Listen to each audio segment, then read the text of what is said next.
Hey, Adam here with a simple and fast review of the WORKPRO brand multifunctional LED pen light. We're going to open it up, show you what it looks like, and of course let you know whether or not it's worth buying. All right, so as we get the box open, find your simple user manual, kind of a promo booklet, USB-C charger, USB-A to USB-C, and then your actual pen light. So a couple things. First, this is where you're going to charge it up. We'll get that done. Looks like you got two different power options for two different lights.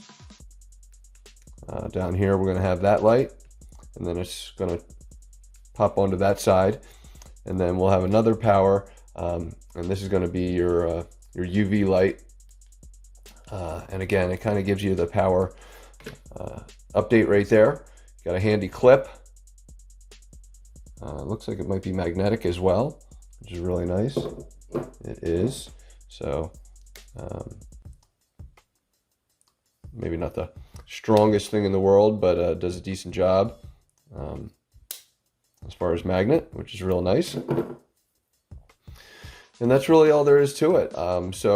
Comes charged. I'm going to get it continue to fully charge it. One nice thing is this swivel on the clip, so you can kind of move it around as needed, if needed. And again, so you know, this will be kind of effective if you're going in and looking for any kind of stuff, if you know what I mean, in your house. And the light, pen light, and regular kind of work light is really nice. So to me, totally worth buying. Hopefully this review helps, and thanks for watching.